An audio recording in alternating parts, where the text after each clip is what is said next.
welcome to my station. My name's Mr. Evans. I do all kinds of things around here. It's my job to make sure everything at the station runs just the way it should, without confusion or delay. But no matter how busy I am, I always find time to read a story about the adventures of my good friend Thomas. Would you like to hear a story? That's great. I'll tell you what. I'll meet you in my office. See you there.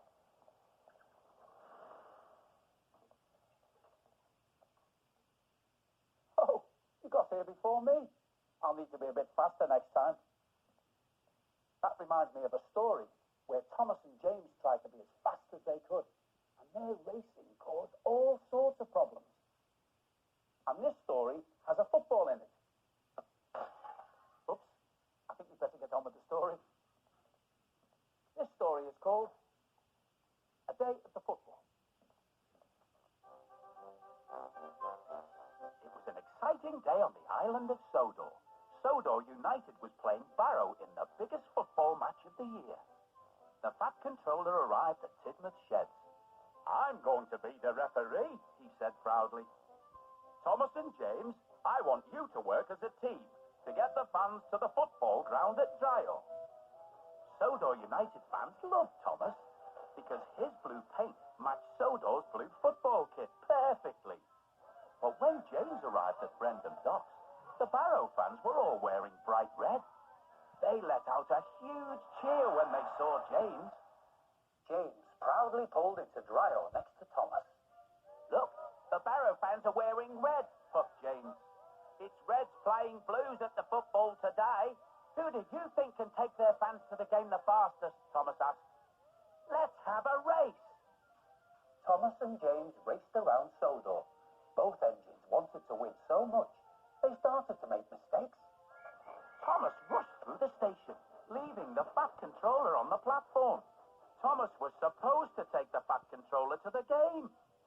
And when James arrived at Brendam Docks, he was in such a hurry that he pulled away before the Barrow football team had climbed aboard.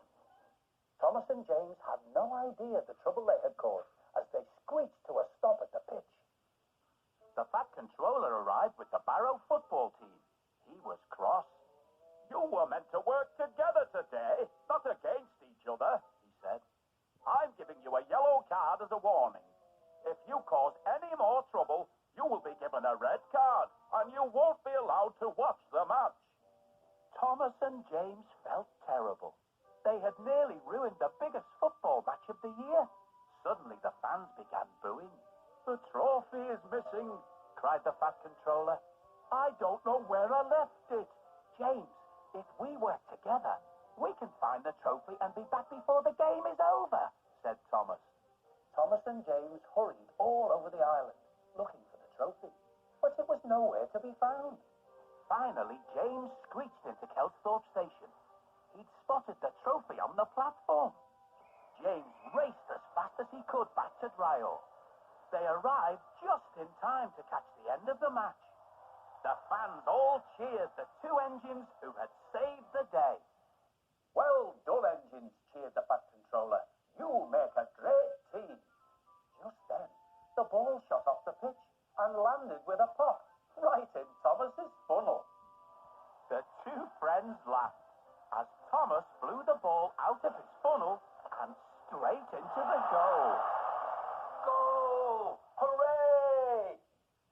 What a great story. You know, all this talk about football reminds me of a treat I like to make called cake pops. They taste great, and we can decorate them to look like footballs. Shall I show you how I make them? Come with me. These are our football cake pops. Don't they look delicious? To make them, you'll need a kitchen board, a rolling pin, a mixing bowl, and a spoon, some sponge cake, some fruit jam, some white and black icing, a shape cutter, and some cake pop sticks. Start by mashing up the sponge cake in a mixing bowl. After you've mashed for a while, you can use your fingers to crumble the cake into crumbs. Then mix some fruit jam into the cake. Not too much, just enough to make the mixture stick together. When it's ready, you can use your hands to roll the cake and jam mixture into balls. Next, we and black icing and use the shape cutter to cut out the pals for our footballs. You'll need to make a lot of shapes. Then push a pop stick into your cake ball so you can hold it better. And now you can begin carefully sticking the shapes onto the ball. The jam in the mixture helps the shapes to stick. This bit is fiddly but fun. Carry on adding the shapes to create the pattern of a football. Gently push the shapes into the cake and squish them together so that they look neat and tidy. And there you go, football cake pops. Very smart and very tasty. See you next time.